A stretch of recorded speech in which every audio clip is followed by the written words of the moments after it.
Good day to everybody. Welcome to this ASCPT webinar on cytokine database. This is a topic that I'm quite excited about. And we know that databases across various fields have been instrumental in spurring research forward and so on. For clinical pharmacologists and mechanistic modelers who are involved in drug development, it often so happens that finding a database for parameters that pertain to healthy versus disease conditions and for all sorts of diseases is often a bottleneck, and it prevents us from effectively using and developing models to impact drug development. So in that regard, I think that this is a significant breakthrough for our community. And so I'm really excited to present three experts from InSysBio, a company that specializes in mechanistic quantitative systems pharmacology modeling to impact drug development, to our talk today. So our featured speaker is Vlad Leonov, who's a research associate at the University of Wisconsin School of Medicine and Public Health. He has degrees in biology and physiology and a PhD in cardiovascular science from Italy. And he's an associate QSP modeler at InSysBio and contributes to the development of CYTOCON DB. He is joined by Oleg Demin, who is one of the founders of InSysBio and is an expert immunoinflammatory disease and immuno-oncology modeler. He's also joined by Ekaterina Mogilevskaya, who's the head of the cytokine database team and is a modeler at InSysBio. So without further ado, I hand this over to Vlad, who will now take us through the talk. Thank you.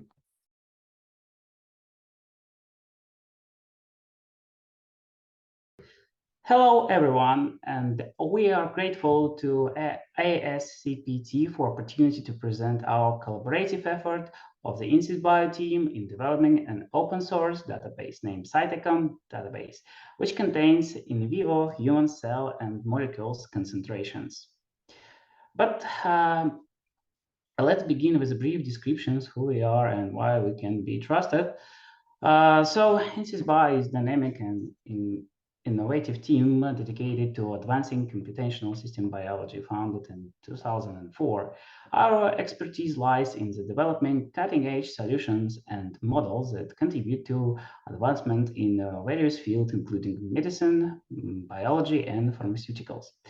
We have proven track record of delivering high-quality results, and we are trusted partners for those who are seeking innovative and reliable solutions in the realm of quantitative system pharmacology and mechanistic PK/PD modeling. So in InSysBio, we offer various solutions that can be invaluable in facilitating QSP modeling. So during the model creation process, we require different types of data. And initially, we need general knowledge of the disease, an overview of its origin and progression, and understanding of the interactions between the involved cells and organs. For this, we have a platform of immune system and tool for development of QSP and mechanistic model related to immune response template.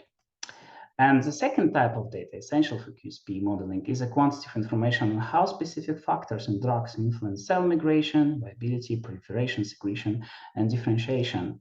And this involves parameters such IC50, EC50, different kinetic parameters, and many more. And this valuable information can be extracted from in vitro experiments. So we have 5DB platform of in vitro experiments, information collection, and processing. So now we are going to the topic of our webinar, CYTOCON database. Well, cell and cytokine concentrations database. CYTOCON is a manual created online database of human baseline concentrations of cytokines and cell measured in different tissue compartments of healthy subjects and patients suffer from various pathologies. And let's start with example where we might need those concentrations. So this is an example where the neutrophil life cycle submodel present of QSP model of asthma. As you can see, This model requires information about cells and molecules concentration in different compartments, for example, bone marrow, plasma, tissue. All these active molecules influence different transition of cells between progenitor state to activate state or resting state or degradation or proliferation. So all this in vivo measured cell and cytokine concentration could be found in CYTOCON database. Let's speak about key features of our database. So first of all, where are we finding information? So in majority of cases, it is published in different sources like scientific papers, posters, books, etc. And this is just easy. It's open source in majority of cases, and everyone can basically do it. But problem starting when you're trying to extract this data, because majority of them, for example, in case of molecules, represent in different units like milligram per ml, nanomoles, and huge variety of possible units that could be found in the literature. And cells could be represented as cells count per view of the microscope, per millimeter square, or per millimeter of, for example, epidermis. And to overcome this, we introduced automatic conversion of source units to unified units like picomolar for molecules or kilocells per liter for cells. Another layer of complexity is that a lot of information about cell concentration presented as a percentage from more large population. For example, Treg, regular T cells with the markers like CD25, CD4, and FOXP3 measured as a percentage of T cells CD4 positive. And good if you can find information about how much cells of CD4 T cells in absolute counts present in the study. But in majority of cases, this information can be lost. So scientists report on information about what the percentage of from the CD4 positive cells is, but not allow us to find information about how much CD4 positive cells in the paper, in the study. And good if it's some simple population like CD4 positive cells, but in some specific papers, the information present from quite complex populations that cannot be easily estimated. So in CYTOCON database, we introduced recalculation of relative levels of cell and tissue in absolute units, kilocell per liter, if it's possible. To do this, in case if we do not have information about main cell population, we are using average values from CYTOCON for specific conditions like for disease and certain compartment. But if this information also missing, we can use data for healthy control because it's much more abundant. But of course, we are notifying users that we used healthy control data to estimate cell numbers in some particular compartment. Another thing is that a lot of data are present in graphical ways, so digitalization is required.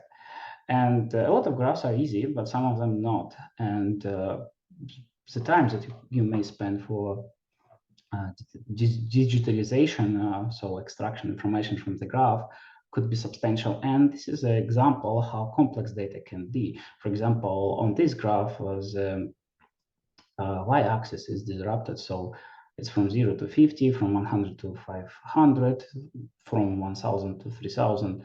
And from each basically block, we need to extract ranges, median and interquartile ranges for each group of the patients and healthy control. So you may imagine how much time it could require. Also, we are collecting in CYTOCON database detailed description of the patient group, meaning patient-specific attributes like age, gender, patient number, some background treatment that they had, and disease-specific attribute, including level of biomarkers, endpoints like for asthma, it could be FEV1 range, for atopic dermatitis, it could be score range, etc. All data can be downloaded in a table, like in CSV format, or you can use graphical representation inside the database. But I would encourage you to use additional tools for data analysis, because in this way you might extract much more valuable information from the data sets. And we have regular updates about 1.5K concentrations per month. So a few words about current content of the database. So we have around 400 diseases type with around 200 tissue and physiological fluids, around 600 molecules, 240 cell types and states, and 75K values of cytokine and cell concentration to this point of time. And we already extracted data from around 2,000 papers.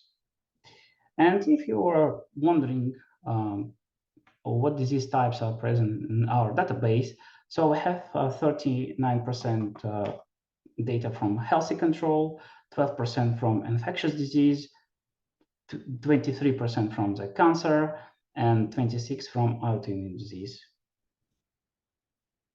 So, but probably you are also wondering how exactly we're extracting the data and how robust this data is. Few words about the CYTOCON database workflow. So first step is markup.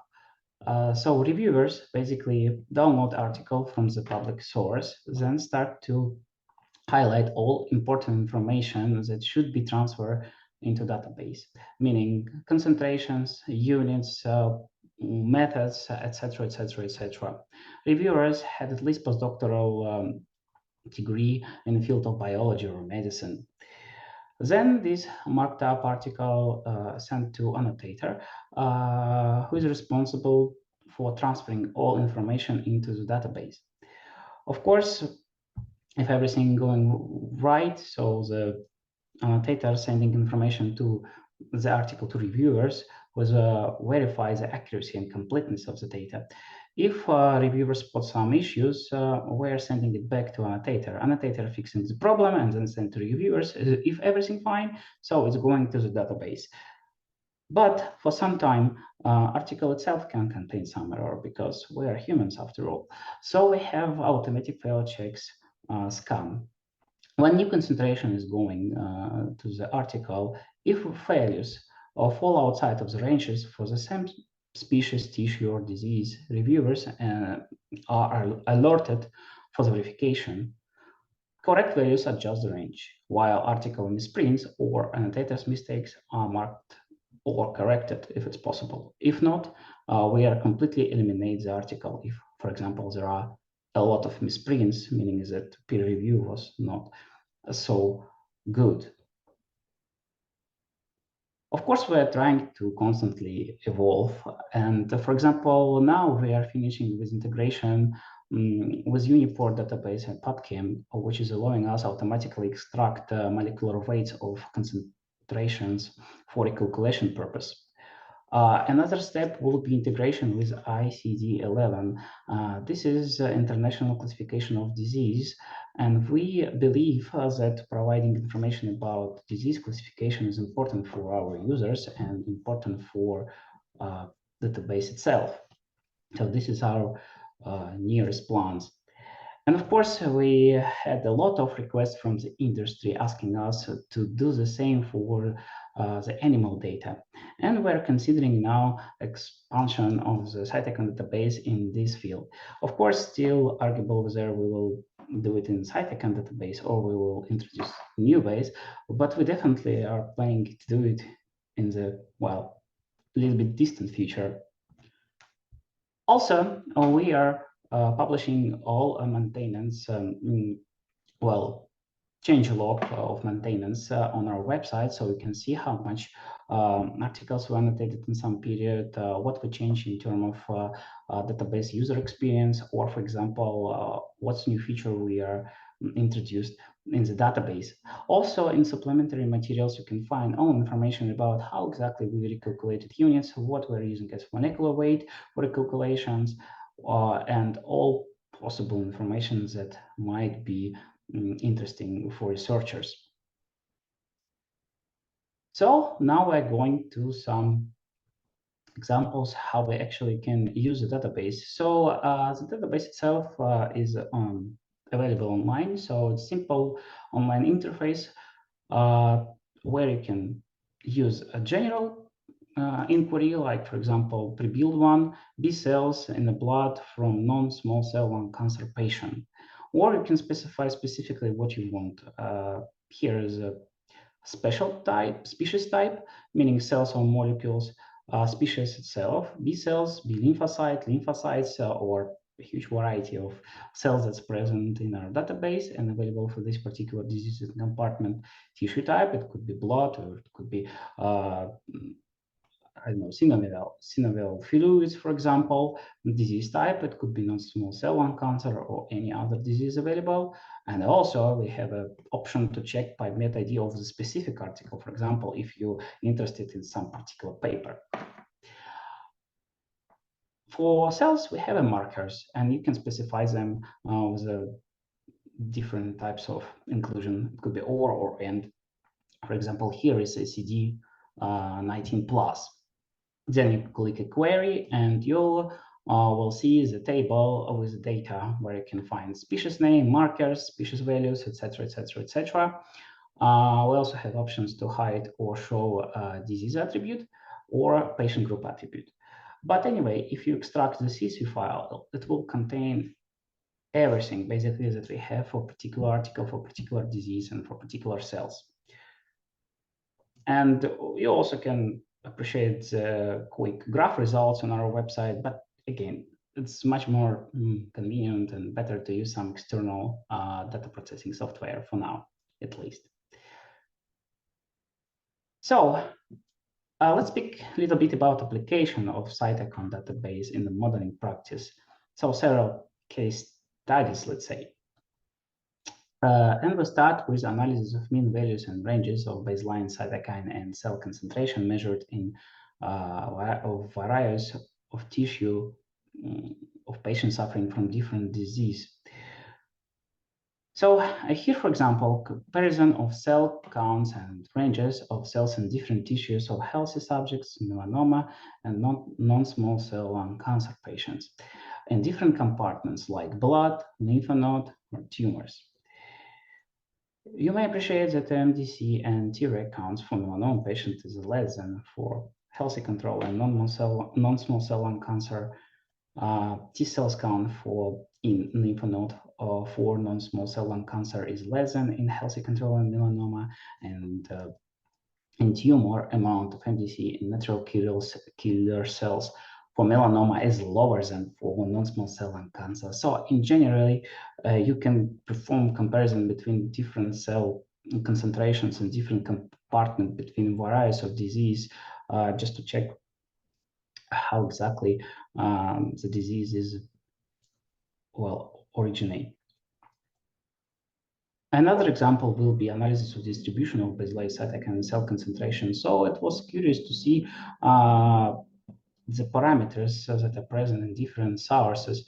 For example, here each dot represents independent source, so independent article, and blue is healthy control, green is chronic hepatitis B. Here's colorectal cancer, and this is psoriasis, and you can see the distribution of IL-7 in serum between all of this group.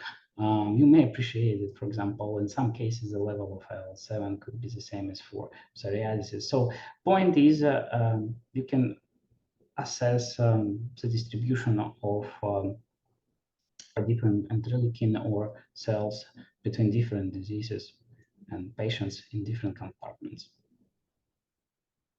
Next step, how we are using at least database is calibration of QSP models of the reference virtual patients against mean values of cell and cytokine concentrations.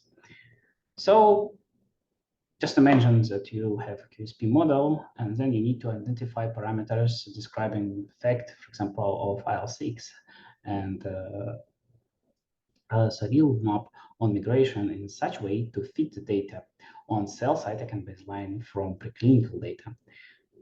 So what we did, first of all, when the model reached steady state, we we compare this value again, real value from CYTOCON database, and check whether our steady state is actually real and it's not a fake. The same for some important cells in tissue, blood, and bone marrow, for example, in this case. And if cells are in the ranges, we assuming that we have a good virtual patient and we can continue using this model for drug prediction. Another step is selection of plausible virtual population cohorts against ranges of cell and cytokines concentration. And this example, I would like to point out how important it is to create a reference patient cohort, because all humans are different. Some develop the disease faster, some lower. For example, in case of tumors, some tumors can grow faster, some lower. You can have responders or not responders for some particular treatment. So what we're doing, we're creating a big cohort of the plausible patients. At first step, we're just varying different parameters of the model and creating big initial cohort of the virtual patients. Of course, a lot of them are not real in terms of the cell concentration and cytokine concentration in different compartments start to be out of the normal ranges. And first thing is to eliminate all these patients that are basically fake. And this way, we're comparing this data again, data from CYTOCON, and see whether they're in the ranges of healthy control or for some particular disease. If yes, we preserving. If not, we eliminating. And from 5 millions, we are downscaled to around 70K, for example. Then we're using another parameters like how fast the tumor growing, or for example, how good those virtual patients are respond to some treatment that published already in the literature. And if the response is physiological and all parameters are physiological, we are going for prediction of new drugs. At the end of the presentation, I would like to remind you key features implemented in CYTOCON database. Well, first of all, we have multiple diseases in multiple compartments. We automatically convert source units to unified. So meaning you will find information in database in picomolar for molecules and kilocell per liter for the cells. But of course, if you're curious, we're also preserving information about the initial units. We're trying to recalculate relative levels of cell in tissue in absolute units, kilocell per liter, if it's possible. Of course, we're preserving all detailed descriptions of patient group, like age, gender, patient number, and in the future, you can play around with how the different gender influence of some parameters. Or, for example, we are also preserving disease-specific attribute like for asthma FF1 or scored for dermatitis. So we can find, for example, or different population with different scores, how they develop the disease itself. All data available in table or graphical representation, and we have constant updates. As a summary, I would like to say that CYTOCON will significantly facilitate the time that you need for data gathering, and information that should be, and the time that you should spend for data collection could be 2 or 3 months, and it could be reduced to 1 week, for example. It should facilitate data extraction quality because we have robust methods to quality control, and of course we have constant expansion. If you wonder about additional information, you might find our article that was published last year. And of course, feel free to contact us. We will gladly answer to you and we'll try to reply to all your questions. Thank you so much. And I and my colleague are ready for QA session.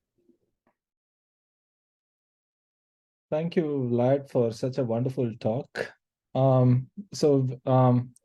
are quite excited about this database and the implications that it has for QSP model development. And there is a lot of interest that this talk has generated. There are quite a few questions. If there are similar themed questions, I'll try bunching them together. So Danilo Tomasoni asks, hello, do you have any API or programmatic way to connect to the database? And I would like to add to this. So one of the pluses with cytokine database is that potentially we can link different databases together for combined analysis. For example, if I wanted to look at gene expression and its functional and its relation to protein expression, I would want to get raw data from gene expression and protein expression databases like CYTOCON and probably put it into my analysis pipeline.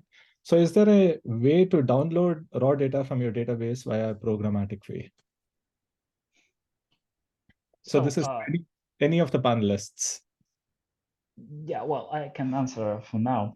At least for now, we don't have a API to work with database itself, but all data can be extracted as a CSV file in an organized table, and then you can use standard approach to manipulate the data and do all type of data analysis that you might prefer.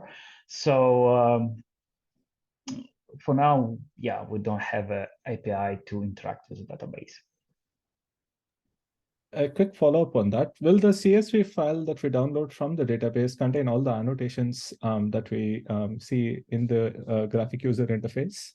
Yes, sure, it contains everything. Basically, each row will contain information about article, disease,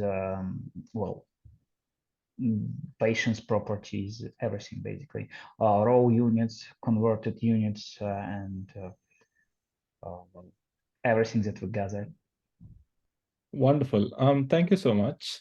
Now, there are two more questions that I think fall under the same theme, so I'm going to bunch it together. One is from an anonymous viewer, and the other is from Gianluca Salvaggio. So they say that you highlighted a manual annotation extraction review of published data, and you have selected about 2,000 papers to feed the database. Is this a really small fraction or subset of the scientific literature? And is there a possibility that you might have missed some critical information? That's part one. Part two is there a way to automatize this process and ensure a higher sampling of published literature? Again, question to any of the panelists. Okay, I may start if, well, my colleague decide to add something later, they will. So considering around 2,000 papers that we already have in our database, we're doing this in manual mode, meaning that all data that gathered was, well, extracted and double-checked manually. We gather information which is related to our current project or the project that we might start in the future. But of course, this is under sampling if you consider all available information that you might find in the scientific data resources, let's say. What can actually be done in terms of automatic extraction? From my perspective, and what we probably might do in the future, is automatic extraction of easy available information, like you know, when you have a tables, when you have a standard, for example, and standard units, and this seems to be feasible. But when we are talking about cells, and especially cells with different markers, different let's say subpopulations which are quite unique for particular disease or for particular compartment, let's say, it will be, from my perspective, quite difficult to do properly using current methods of I don't know what how should be called, machine learning or like automatic text analysis, let's say. So if I forgot something, like Katerina, do you want to add something? Yeah, to be honest, you do not forgot anything from my point of view, but I would like to only add following that each paper is a piece of art, really. because when you're writing paper, you need you as an author express your own vision on some problem or even on the data you have measured, the explanation, etc., interpretation of the data. Sometimes you have invented some units to represent the data. So our main general idea of the cytocon is try to find the way how to transform these pieces of art in some formalized structure. Really, it's not easy task. And of course, if you take it to, and one more thing, I would like to remind one of the slides of the Vlad presentation that there are a lot of not a lot, but from time to time there are missed data in the papers, and sometimes it's make our life is quite difficult. So based on all these things, I do not think that currently we can automatize or automate this process. This is the same conclusion which Vlad just talked about.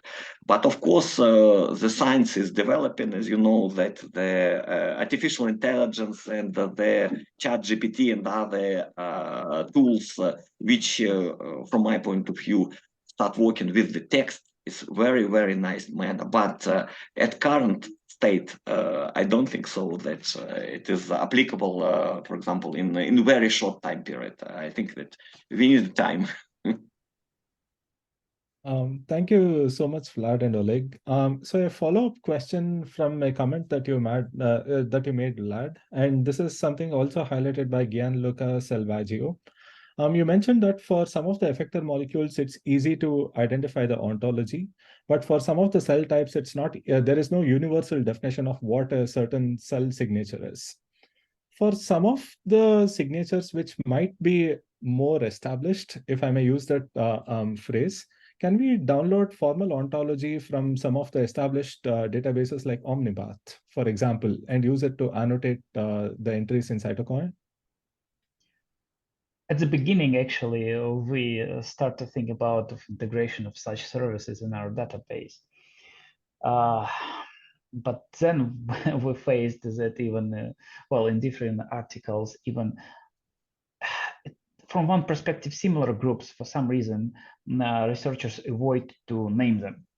They just use T cells and sets of markers because, you know, different study arising and what yesterday was called like standard T cell, let's say now is arguable because we need additional spectrum of markers to be sure. But we definitely might integrate at least as a, you know, as a reference, right? So what is most common name for this particular instances? So I guess we might integrate it after all at some point if people think that will be useful. But yeah, no, we thought about it, and that's the reason why we didn't do it at the beginning.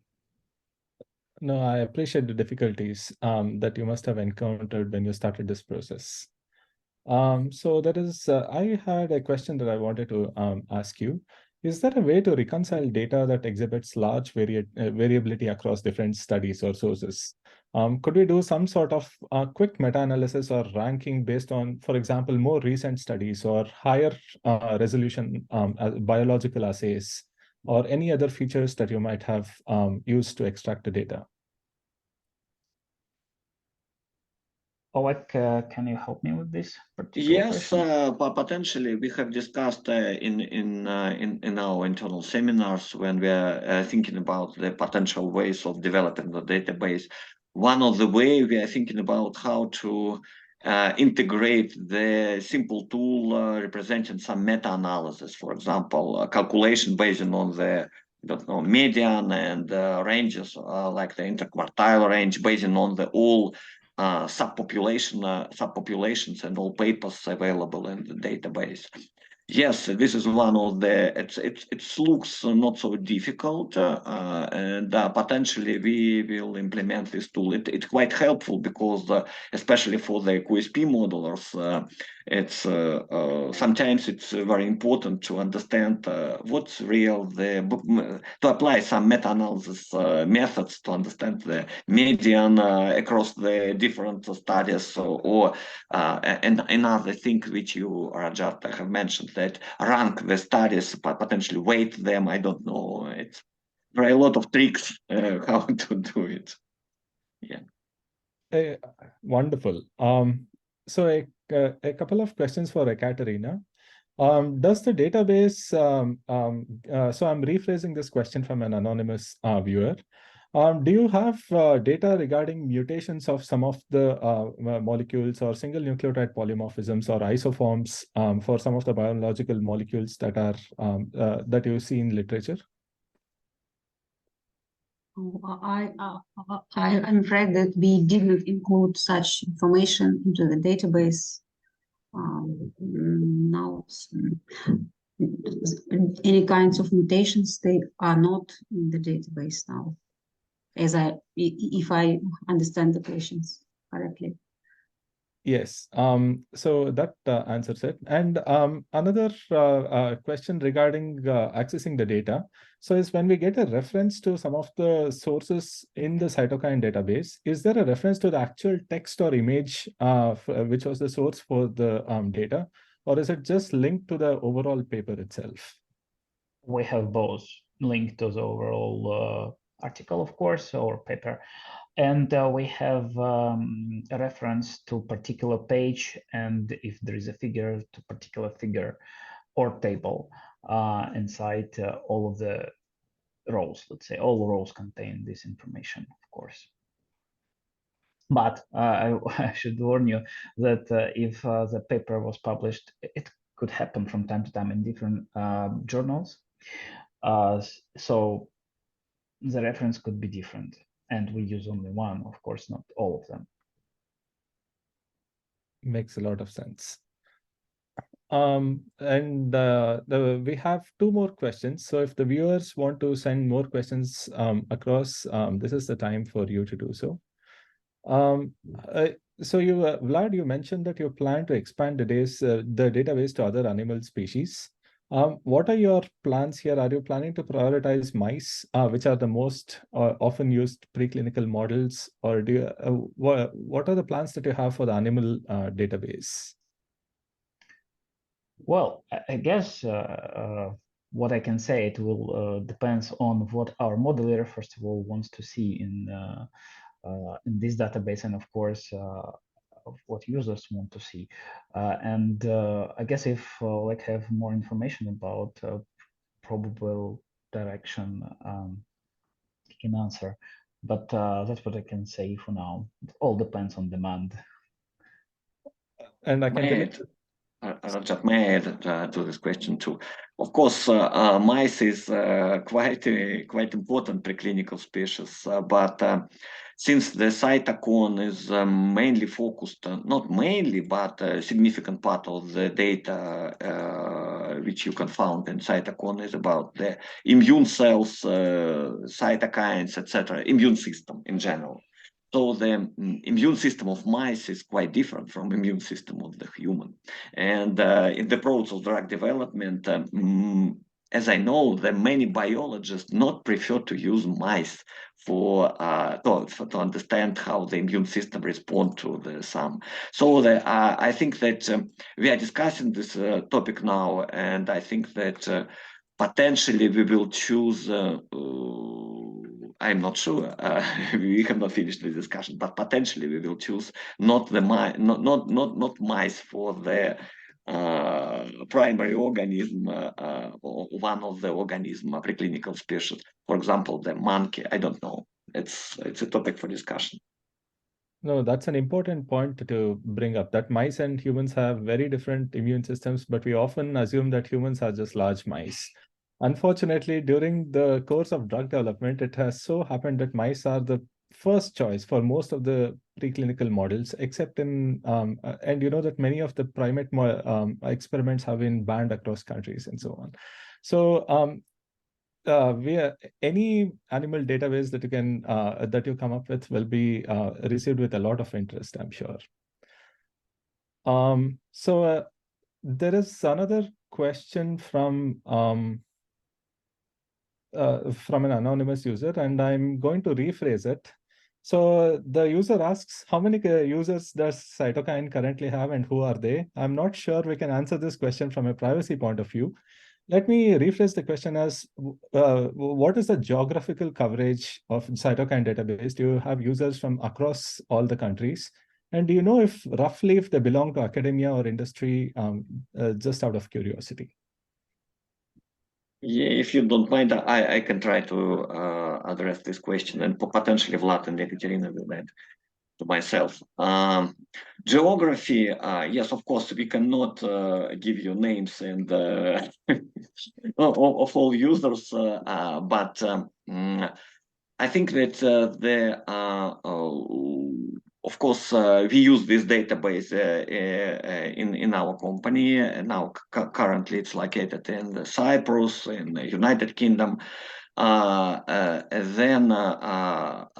I know, in Japanese there are several users, as well as in the United States, of course. So it's a current geography. Who they are? It's the next question. Who potential the general overview of the users? From my point of view and from my understanding, I think that currently they're mainly connected to the modeling. They're more modeler than wet biologist. But potentially the data collected in CYTOCON can be helpful for wet biologists too, because I can give you one of the example. About 3 weeks ago, there was a quite interesting and quite wide discussion in the LinkedIn. One of the, not colleague, but one of the scientists just shared a paper published in PNAS, if I remember correctly, where the author collected the data on the immune cells from 20 papers and described and converted them in the same unit just to compare for healthy human. And there was a lot of interest. There are a lot of comments and likes. I don't know that this fact can truly represent the interest to this topic, but it's like a biomarker. It's not an endpoint in terms of the drug development, but anyway. No, very interesting. And I completely agree with you. I think when wet lab biologists choose their experimental conditions and they want benchmarking concentrations and so on, they could turn to this database to extract some of the values and set the parameters for their experiments. A couple more questions, I think. So this is to all the 3 panelists. If you were to think about ambitious examples demonstrating how Cytokine DB can be applied, what is the most imaginative example that all the 3 of you can think of? Maybe one after the other. I will try to answer to this question. I cannot demonstrate you. I think that as I have already stated, we are applying this database in current projects and for our internal research when we're developing the models, QSP models of immune diseases or something like that. I cannot specify any one of the disease. I can only state that the idea to develop such of the database have been started from the data which we collected for the projects, 2 projects. One of the COPD project, because it includes understanding the immunity of the COPD, and second was atopic dermatitis. And I cannot disclose details, unfortunately, but anyway, I think that this was an idea. At that state, we are applying the collected data from the literature only for the understanding the baseline levels of cell and cytokines, and then to fit the model, to identify some of the parameters of the model for the reference patients, virtual patients. But further in other projects, mainly in oncology, in immuno-oncology, and in other immune-inflammatory diseases, of course, as Vlad mentioned in his presentation, we have applied this database successfully for the filtering out the patients, virtual patients, which are not meet the requirements which we can for any cell and cytokines which we can found in the literature. So that's all from my side. I mean, that's a fantastic example. If the other panelists have nothing to add, there is one last question. And if there are no further questions, we can conclude after this. So this is from Alexander Korovitsky. And he asks, how do individual immune system indicators affect immune response templates? I'll add to that and ask, how do we have an idea of uncertainty in a certain biological value based on variances across inter-individual variances across people and assays and so on? So does cytokine give us some sort of standard deviation across the values collected, or histogram of values that have been collected from multiple sources? It's not currently implemented, but that's what we're discussing like a lot, because I guess that's what one of the powerful tool to not tool, like feature, we can assess variation, not just between, let's say, individual. We can even assess variation in how to explain.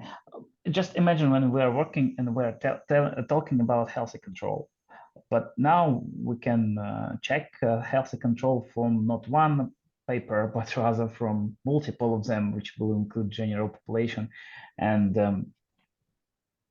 we can see how the parameters are distributed. And you would surprise, for example, when in one paper it seems to be elevated in some particular disease, but in another this like amount associated with healthy control, for example. So meaning that maybe there is some subpopulation which has a baseline level or higher, and this is, well, natural, but I guess using the database it can reveal something interesting. And of course, we're thinking about how to implement this as graphically in the user interface. Currently, we are focused more about data collection, but of course, at some point we will implement this feature as well. Like if you have something, or Katerina. If I understood correctly, Rajat mentioned the question about the CAR T cells or engineered T cells or something like that, and how it can be applied. Yeah. Yes, for modeling of such type of the therapies, you can use the CYTOCON DB tool, but if we, for example, would like to model the CAR T cell, this CAR T treatment is usually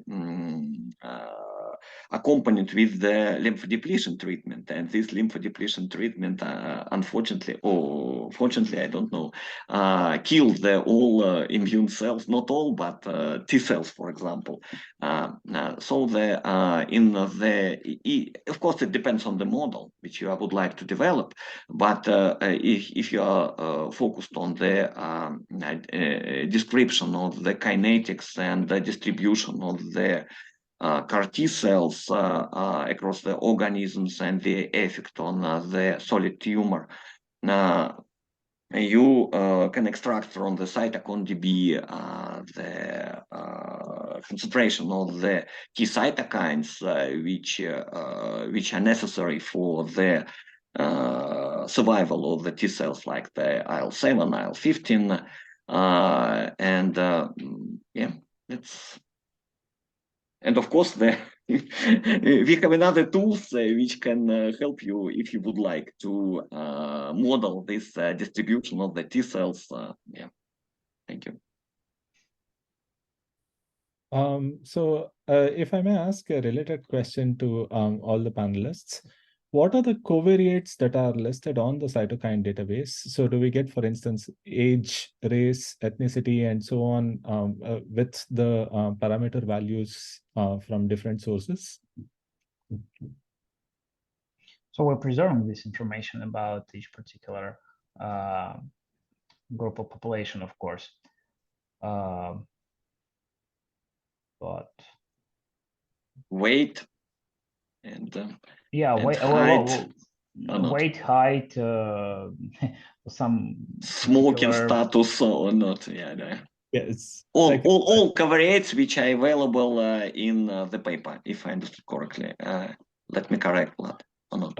Yes, that's right. Especially we're trying to preserve all related to particular, for example, disease, because, well, you know, from time to time there is huge description of the patient, which is not you're not facing it every single time. So we're trying to extract the most common features and most relevant one. But we're not, like, you can download the data and build the histogram by yourself. But for now, for example, well, you can filter out the data about race, ethnicity, wherever if you want. But I encourage you to use external methods to build a histogram and compare data. It will be, well, easy to do. Yeah, but we're trying to preserve as much as we can, but trying to be rational as well, because, yeah. No, absolutely. And honestly, we are all grateful for the service, but because you're making this open source and freely available to all the modelers, I anticipate that the community will benefit greatly. As a QSP modeler, I can say that I've already used Cytokine and I plan to do so many times in the future. So these are all questions that are based on interest that you have generated in the community. And I wish you all the very best. While it's still a little early, I think we can give our viewers a few minutes of their time back and call this meeting to an end. Alina, if you have anything to add. I just want to say thank you all so much for speaking today. Raja, you did a great job moderating. We really appreciate it. And Oleg, Ekaterina, and Vladislav, we really appreciate the paper that you wrote for PSP. And we appreciate you being here today to speak with all of us. This has been incredibly informative. Thank you to all of you who attended. We hope that you enjoyed the session as much as we do. Please remember that it will be available via recording. And we hope you all enjoy the rest of your day. Thank you.